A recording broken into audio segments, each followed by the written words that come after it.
क्या धुरंधर में ये आइकॉन है? सोशल मीडिया पर धुरंधर को लेकर लिब्रंडुओं का मेल्ट डाउन अब भी जारी है। फिल्म रिलीज हुए दिनों हो गए हैं, लेकिन ये रोने का सिलसिला थमता ही नहीं।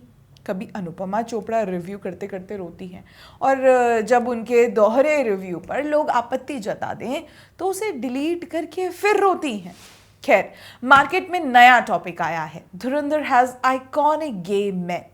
जिस सीन को ये आइकॉनिक बता रहे हैं वो शुरुआत के आधे घंटे में ही है।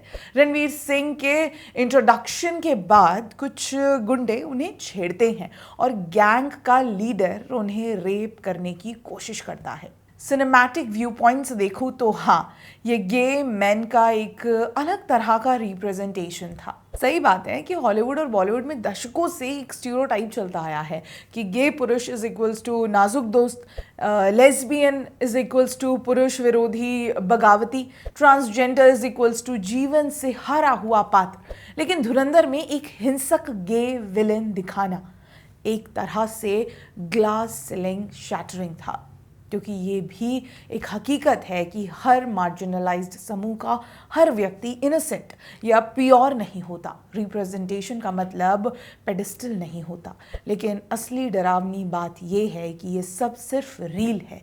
रियल जीवन का अंधेरा इससे कहीं ज़्यादा खौफनाक है, और इस खौफनाक अंधेरे का नाम है बच्चाबाजी।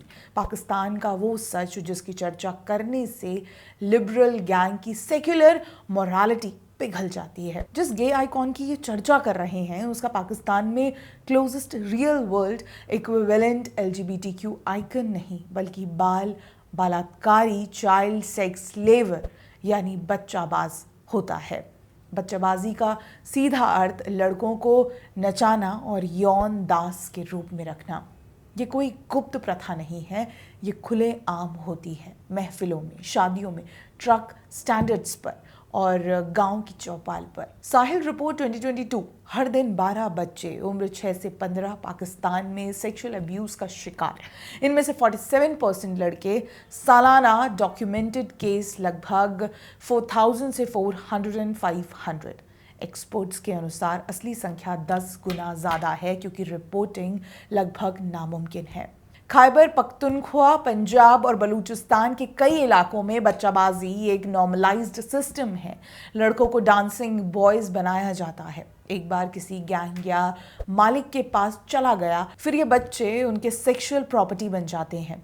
BBC और DW इन्वेस्टिगेशंस में सामने आया है कि एक पूरा नेटवर्क है जिसमें ड्राइवर, ट्रांसपोर्टर, स्थानीय सामंती सब इनमें शामिल हैं। लड़कों को असना या हल्का कहा जाता है। ये स्टेटस सिंबल होते हैं, जैसे किसी समय शासकों के दरबार में कॉन्क्यूबिनीज होती थी। पाकिस्तान में सेक्सुअल वायलेंस सिर्फ पाप नहीं, ये पावर स्ट्रक्चर का हिस्सा है। खैबर पख्तूनख्वा और FATA जैसे क्षेत्रों में मर्दानगी का पैमाना अजीब और अस्वस्थ है। कमज़ोर लड़के को हावी करके डोमिनेंस दिखाना, इनमें शर्म नहीं बल्कि घैयत कल्चर शामिल है, जहां अपराधी अपनी हैवानियत को अपनी ताकत समझता है। पाकिस्तान का समाज एक्सट्रीमली सेक्सुअली रिप्रेस्ड लेकिन हाइपर सेक्सुअलाइज्ड है। पॉर्न कंजम्पशन में दुनिया में टॉप 5 में आता है। गे पॉर्न सर्चेस में भी टॉप पर रहता है। लेकिन आयरॉनिकली इसी समाज में होमोसेक्सुअलिटी को पब्लिकली हराम कहा जाता है। इस दोहरेपन ने पाकिस्तानी मेल साइकी को स्किज़ोफ्रेनिक बना दिया है, जहां वो पब्लिकली मोरालिटी शो करता है पर प्राइवेटली सबसे हिंसक सेक्सुअल क्राइम्स को नॉर्मल मानता है। तालिबान कंट्रोल्ड रीजन्स में मेल कंपेनियनशिप की आड़ में चाइल्ड सेक्स स्लेवरी डेकेड से चल रही है। तालिबान ने इस पर कभी रोक नहीं लगाई।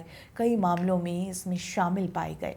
पुलिस FIR नहीं लिखती, जज विक्टिम को ब्लेम करते हैं। पेरेंट्स को शर्मिंदगी का डर दिखाकर चुप करा दिया जाता है। अगर कोई लड़का बच्चाबाजी से भाग भी जाए तो सोसाइटी उसे अपवित्र मानकर रिजेक्ट कर देती है।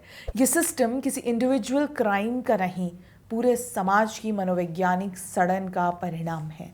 इस्लामिक ज्यूरिप्रूडेंस में homosexual act is equals to हराम, चाइल्ड सेक्सुअल एक्सप्लॉयटेशन सबसे बड़ा गुनाह, जीना बिल सगहर is equals to capital level अपराध। फिर भी पाकिस्तान में चाइल्ड सेक्सुअल अब्यूज़ को लड़कों की गलती या मर्द की कमज़ोरी या समाज की मजबूरी कहकर नॉर्मलाइज किया जाता है। क्यों? क्योंकि पाकिस्तान ने धर्म को मोरालिटी नहीं, पॉलिटिक्स का हथियार बनाया। उनके समाज में धार्मिक शिक्षा की जगह फ्यूडल कल्चर और टॉक्सिक मैस्कुलिनिटी ने ले ली है। हिपोक्रेसी का स्तर देखिए। Adult gay couple is equals to हराम। 12 साल का लड़का एक्सप्लॉइट करना इज इक्वल्स टू ट्रेडिशन। इस लेवल का डबल स्टैंडर्ड दुनिया में कहीं और नहीं मिलता। जब लिब्रांडो धुरंधर के वॉयलेंट गे विलेन को देखकर बोलते हैं आइकॉनिक रिप्रेजेंटेशन, तो एक बार पाकिस्तान का डेटा पढ़ लेना चाहिए। रिप्रेजेंटेशन और रियलिटी का फ़र्क समझ आ जाएगा।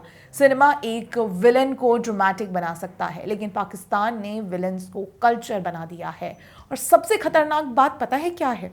बच्चाबाजी पर एक भी पोस्ट नहीं, चाइल्ड रेप पर एक भी इंस्टाग्राम पोस्ट नहीं, पाकिस्तानी सोसाइटी की इस बारबैरिटी पर एक भी रील नहीं।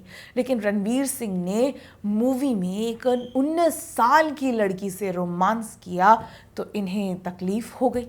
देखा जाए तो वो भी पाकिस्तान की सोसाइटी का एक रिफ्लेक्शन ही था। इसी को कहते हैं इंटेलेक्चुअल बैंक्रप्सी का वर्ल्ड रिकॉर्ड।